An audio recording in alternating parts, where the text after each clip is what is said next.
কম্পাসের ফাঁদে ফেসে গেল অভিজ্ঞান দত্ত। বিস্তারিত জানতে সম্পূর্ণ ভিডিও লাইক দিয়ে দেখতে থাকুন। কম্পাস সবটা ঋতুজাকে জানাতে ঋতুজা পুলিশকে ফোন করতে যায়। তখন কম্পাস বাধা দেয় আর বলে, মা, ফোন করে কোনো লাভ হবে না। দাদু বারবার আমাদেরকে প্রমাণের কথা বলে। সত্যিই তো আমাদের কাছে কোনো প্রমাণ নেই। এখন পুলিশকে জানাতে গেলে আমরা উল্টে ফেসে যাব।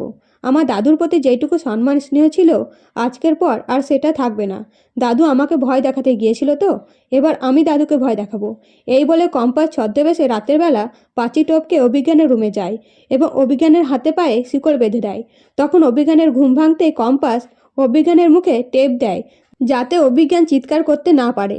তখন কম্পাস বলে, আমি শুধু 4টে প্রশ্ন করব, সত্যি উত্তর দিতে হবে, না হলে হাত পেতে বেতের বাড়ি খাবেন।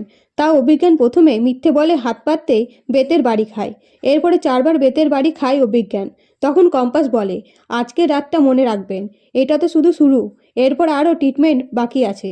আমি যেমন রেল লাইনের ঘটনার প্রমাণ দিতে পারবো না, আপনিও সেরকম এই ঘটনার প্রমাণ দিতে পারবেন না। আর আমি চলে যাওয়ার পরে মুখে টেপটা খুলে নেবেন আর টেবিলে রিমোট রাখলাম, রিমোটের সাহায্যে বাঁধনগুলো খুলে নেবেন। এই বলে কম্পাস অভিজ্ঞানের রুম থেকে চলে যাওয়ার পরে মনা এসে উপস্থিত হয় আর অভিজ্ঞানের বাঁধন খুলে দেয়। তখন অভিজ্ঞান ভয়ে অস্থির হয়ে থাকে। তাই মনা মাহিকে ফোন করে বলে, কম্পাস আমাদের বাড়িতে এসেছিল, বিহানকে জানাও যে বিহান যার জন্য সারপ্রাইজের ব্যবস্থা করেছে সে এখন আমাদের বাড়িতে এসে দাদুর রুমে গেছিল। আর দাদু এবং কম্পাসের মধ্যে কিছু একটা হয়েছে। দাদু আমাকে স্পষ্টভাবে কিছু জানালো না।